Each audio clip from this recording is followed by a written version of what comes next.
Hello student, स्वागत है आपका तरुण डिजिटल क्लासेस में।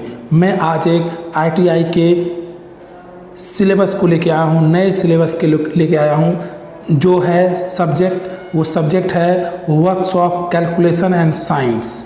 ये जो है, जो भी स्टूडेंट आईटीआई कर रहे हैं और फर्स्ट ईयर में हैं तो उनके लिए ये सब्जेक्ट बहुत ही अनिवार्य है। ये कॉमन सब्जेक्ट है जो सभी ट्रेड के लिए हो, चाहे वो इलेक्ट्रीशियन हो, फिटर हो, इलेक्ट्रॉनिक्स हो, कोई भी ट्रेड हो, उसके लिए ये जो सब्जेक्ट हैं ये कॉमन है। तो चलिए जानते हैं सबसे पहला चैप्टर। सबसे जो पहला चैप्टर है वो है मात्रक, मतलब यूनिट। तो वर्क्स ऑफ कैलकुलेशन का सबसे पहला चैप्टर है मात्रक, यूनिट है। इसमें क्या है और इसके क्या है कॉन्सेप्ट वो हम समझेंगे। उसके बाद हर एक टॉपिक को डिस्कस करने के बाद मैं आपको ऑब्जेक्टिव टाइप क्वेश्चन कराऊंगा, एमसीक्यू क्वेश्चन करवाऊंगा, जो आपके एग्जाम पॉइंट ऑफ व्यू के लिए काफ़ी ज़्यादा मददगार साबित होने वाला है। मैं आपको बता दूं, ये सारी क्लासेस आपको फ्री में दी जा रही है, तो ज़रूर इस पूरे वीडियो को देखें और अपने दोस्तों के साथ भी इसे शेयर करें जो भी आईटीआई कर रहे हैं, वो किसी भी ट्रेड के हो। फर्स्ट ईयर के स्टूडेंट के लिए ये वर्क्स ऑफ कैलकुलेशन का पहला चैप्टर है। तो चलते हैं, चैप्टर का नाम है मात्रक, यूनिट। क्या है बेसिकली, मात्रक की मूल रूप से 3 इकाई होती है। ठीक है, मात्रक है क्या, कोई भी चीज़ को हम मेजर करते हैं, मापन निकालते हैं या नापते हैं, तो उसके लिए हमें बेसिकली कुछ इकाई की आवश्यकता होती है। जैसे लंबाई या दूरी की इकाई, ये आपको पता होगा। मैं जो आपको अभी बता रहा हूँ वो मात्रक के मूल रूप से 3 इकाई होते हैं, मतलब मात्रक के 3 इकाई ही होते हैं मूल रूप से। उसमें सबसे पहला देखिए क्या है, लंबाई या दूरी की इकाई। आपको पता है कि लंबाई या दूरी को जो नापते हैं मील, फुट, इंच, सूत, किलोमीटर, मीटर, सेंटीमीटर और मिलीमीटर इत्यादि से नापा जाता है। दूसरा है हमारा भार की इकाई। भार की इकाई में क्या होता है, और देखिए भार को कैसे नापते हैं, किसी भी वेट को तो पौंड में, टन में, किलोग्राम में या फिर मिलीग्राम में या ग्राम में नापते हैं। उसी तरह से हमारा तीसरा मूल रूप की इकाई जो है वो है समय की इकाई, यूनिट ऑफ टाइम। जैसे कि समय को जो हम मेजर कर सकते हैं वो वर्ष में, महीना में, घंटा में, मिनट में, सेकंड में, तो इस तरह से हम समय को भी कर सकते। तो ये आपके मूल रूप से, यदि आपको पूछा जाए मात्रक के मूल रूप से कितनी इकाइयाँ हैं, तो आपको क्या बताना है, 3 है। एक लंबाई, एक भार की इकाई, एक समय की इकाई। चलते हैं आप नेक्स्ट टॉपिक की ओर। नेक्स्ट टॉपिक है हमारा मात्रक का वर्गीकरण। मात्रक का वर्गीकरण कैसे होता है, क्या होता है, उसके बारे में थोड़ा जानते हैं। Classification of unit. मात्रकों को मुख्यतः 2 श्रेणियों में वर्गीकृत किया जाता है। ए में होते हैं मूल मात्रक। क्या होते हैं, मूल मात्रक। अब मूल मात्रक क्या होते हैं, लंबाई, भार या समय मात्रक मूल मात्रक कहलाते हैं। मूल मात्रकों की 3 पद्धतियां होती है। वो 3 पद्धतियां क्या क्या है वो देख लीजिए आप। 3 पद्धतियां हैं आपका FPS पद्धति, ठीक है, जिसमें कि फुट, पौंड, सेकेंड पद्धति से लंबाई, दूरी के लिए फुट और भार या द्रव्यमान के लिए पौंड, वे समय के लिए सेकेंड को मात्रक के रूप में काम में लाते हैं। तो आपको ध्यान रखना है क्या, PFS में फुट, पौंड और सेकेंड। फुट किसके लिए, लंबाई के लिए, पौंड किसके लिए, भार के लिए, और सेकेंड समय के लिए। सिमिलरली हमारे पास सेकेंड दूसरा एक पद्धति है, उसका नाम है CGS पद्धति। CGS पद्धति में बेसिकली सेंटीमीटर, ग्राम और सेकेंड। बिल्कुल आपको ध्यान रखना है कि CGS पद्धति में जो मूल मात्रक हैं जिसे हम मेजर करेंगे वो क्या होंगे हमारे, वो होंगे सेंटीमीटर, ग्राम और सेकेंड। मतलब दूरी को नापने के लिए सेंटीमीटर, भार को नापने के लिए ग्राम और समय को नापने के लिए सेकेंड। तो ये 3 है CGS में। हमारा तीसरा है एमकेएस पद्धति को भी हम उसी में देखेंगे, मीटर, किलोग्राम और सेकेंड। मतलब कि यदि हमको लंबाई नापना हो तो मीटर से, भार नापना हो तो किलोग्राम से, और सेकेंड नापना हो तो, यदि समय नापना हो तो सेकेंड से। ठीक है, तो अब इसे याद कैसे रखना है वो मैं थोड़ा आपको एक टेक्निक बताता हूँ। देखिए, जैसे FPS पद्धति हमने बोला, तो F से आप देखिए फुट, ठीक है, F से क्या होगा, फुट होगा। उसी तरह से P से क्या होगा, पौंड होगा। ठीक है, और S से क्या होगा, सेकेंड होगा। इसका मतलब आपको FPS पद्धति में फुट, पौंड और सेकेंड आएंगे। सिमिलरली यदि CGS के बारे में बोले तो CGS के जब यदि हम बात करते हैं, C से सेंटीमीटर, G से ग्राम और S से सेकेंड, तो इस तरह से CGS मात्रक यहाँ इस तरह से हम यूज करते हैं। और MKS बोले तो ये भी सिमिलरली हम बोल सकते हैं कि सर M से मीटर हो जाएगा, K से किलोग्राम और S से सेकेंड। तो ये MKS मात्रक हैं। तो ये आपके बेसिकली क्या है, मूल मात्रक, फंडामेंटल यूनिट्स यदि आपको बताया जाए तो आपको बताना है कि 3 पद्धति हैं। वो तीनों पद्धति हैं FPS, CGS और MKS। हम लोगों ने A में पढ़ा कि मूल मात्रक, ठीक है। उसी तरह बी पार्ट है वो है डिराइव यूनिट, मतलब व्युत्पन्न मात्रक। वो मात्रक क्या होते हैं, डिराइव होके आते हैं। जैसे कि वह मात्रक जो 2 या 2 से अधिक मूल मात्रकों से मिलकर बना होता है, व्युत्पन्न मात्रक कहलाता है, डिराइव्ड यूनिट कहलाता है। जैसे कि क्षेत्रफल का मात्रक, आयतन का मात्रक, दाब, ऊर्जा, शक्ति, बल, कार्य इत्यादि के मात्रक क्या है, हमारे व्युत्पन्न या फिर डिराइव यूनिट है। डिराइव यूनिट का मतलब क्या हो, किसी दूसरे मूल मात्रक का प्रयोग यहाँ पर हम करेंगे। जैसे कि हम यदि क्षेत्रफल का मात्रक बोले तो आपको पता है लंबाई किससे नापते हैं, सेंटीमीटर से। चौड़ाई भी क्या होगा, चौड़ाई भी एक दूरी ही है, उसे भी सेंटीमीटर से, और लंबाई भी एक दूरी ही है, उसे भी सेंटीमीटर से। तो आप देखिए सेंटीमीटर और सेंटीमीटर क्या हो गया, सेंटीमीटर स्क्वायर। ठीक है, यहाँ लंबाई की 2 इकाई है। इसीलिए हमेशा आपको एग्जाम में यदि क्वेश्चन पूछा जाए कि क्षेत्रफल का इकाई क्या है, यूनिट क्या है, तो आपको क्या बताना है, सेंटीमीटर स्क्वायर। यदि आपको CGS में पूछा जाएगा तो सेंटीमीटर स्क्वायर, यदि मीटर में दिया होगा तो मीटर स्क्वायर। मतलब क्षेत्रफल को हमेशा स्क्वायर के टर्म में ही बताना है। दाब का मात्रक, दाब का फॉर्मूला यदि आपको आता है तो देखिए दाब का फॉर्मूला बेसिकली होता क्या है। मैं पहले दाब के बारे में थोड़ा आपको बताता हूँ कि दाब है क्या। बेसिकली दाब बेसिकली होता है बल क्षेत्रफल, बल डिवाइडेड बाय क्षेत्रफल, मतलब क्या, फोर्स डिवाइड बाय एरिया। जब हम किसी फोर्स को, बल को उसके एरिया से, उसके क्षेत्रफल से डिवाइड करते हैं तो वहाँ प्रेशर क्रिएट होता है, और उस प्रेशर को हम लोग दाब बोलते हैं हिंदी में। इसका मतलब दाब बराबर बल बटे क्षेत्रफल। इसका मतलब अब इकाई का बात करें तो बल का क्या हो जाएगा, देखिए बल का होगा क्या, बल एक तरह का भार हुआ केजी में, और क्षेत्रफल क्या हुआ, सेंटीमीटर स्क्वायर।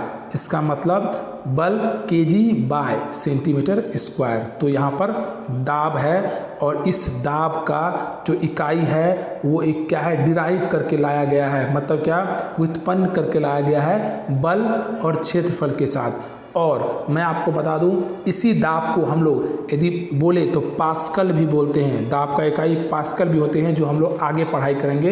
अभी हम लोग सिर्फ इतना देख रहे हैं कि किस तरह से इकाई को डिराइव किया गया है, किस तरह से मात्रक को ना लाया गया है। 2-3 अलग अलग मूल मात्रक को यूज करके एक नया मात्रक बनाया जाता है।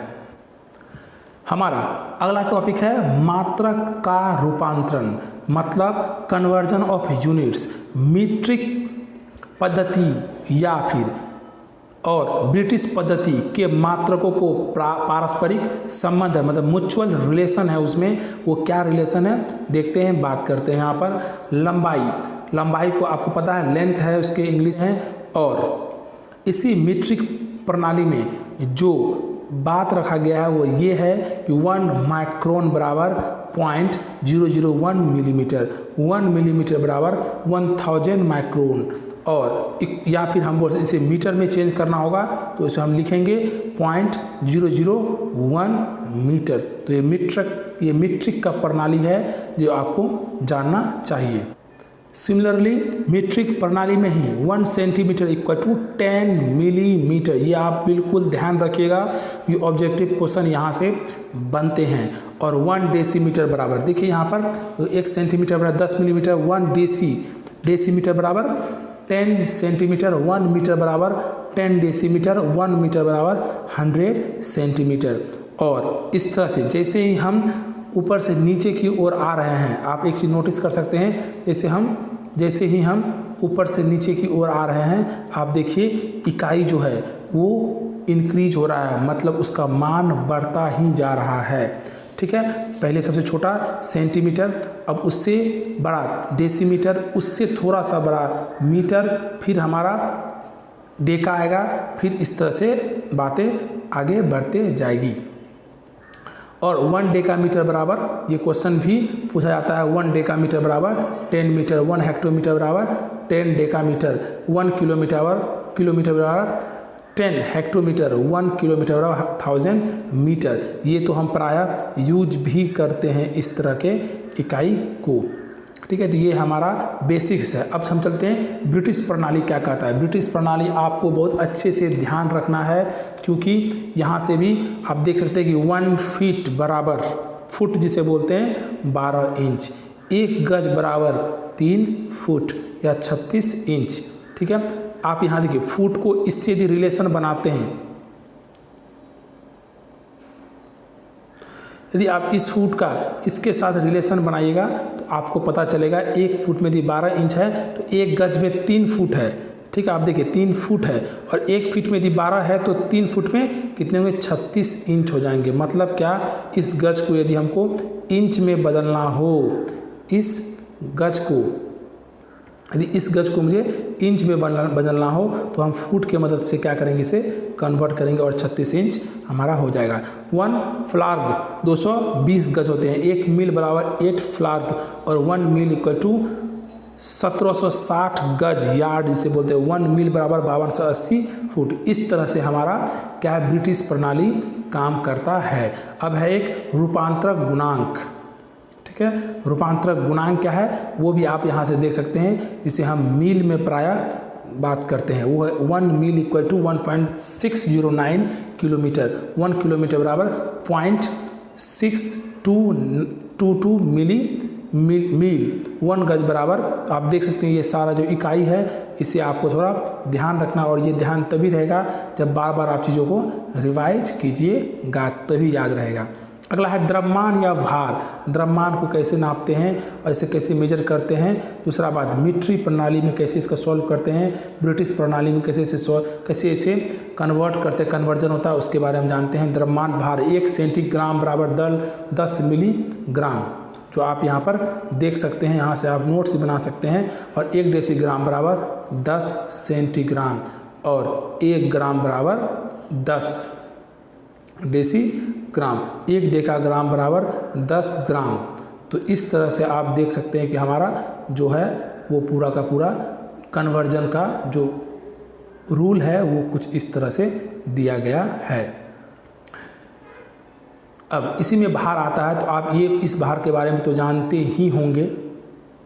अब हमारा जो अगला है वो इसी मीट्रिक प्रणाली में ही 1 किलोग्राम बराबर 1000 ग्राम, 1000 ग्राम जो कि बेसिकली जाना जाता है। 1 क्विंटल बराबर 100 किलोग्राम, और 1 मीट्रिक टन बराबर 1000 ग्राम। ये हमारा कौन सा प्रणाली था, ये मीट्रिक प्रणाली था। इसी तरह सिमिलरली भार को नापने के लिए हम लोग ब्रिटिश प्रणाली का भी यूज करते हैं। ब्रिटिश प्रणाली में आप देखिए 1 पौंड, जिसे 1 पौंड इक्वल टू 16 ओंस होता है। ये ध्यान रखिएगा, क्वेश्चन इससे पूछा भी गया है कई बार एग्जाम में। 100 वेट इक्वल टू 4 क्वार्टर, और 1 टन बराबर 100 वेट। तो इस तरह से कुछ पैरामीटर्स हैं जो कि आपको देखना है किस तरह से इसका कन्वर्जन होता है बेसिकली एक रूप से दूसरे रूप में। रूपांतर गुणांक यहाँ इसे आप देख सकते हैं, यहाँ पर जिस तरह से ये दिया गया है। तो ये तो इतना इम्पोर्टेंट नहीं है, लेकिन फिर भी आपको समझने के लिए आप इसे देख सकते हैं। अब हम बात करते हैं धारिता के बारे में। कैपेसिटी क्या है? कैपेसिटी है मीट्रिक प्रणाली। 1 सेंटीलीटर, 1 सेंटीलीटर में आप देखिए 10 मिलीलीटर, 1 डेसीलीटर में 10 सेंटीलीटर, 1 लीटर में 10 डेसीलीटर। तो इस तरह से हम यहाँ पे कन्वर्ट करते हैं।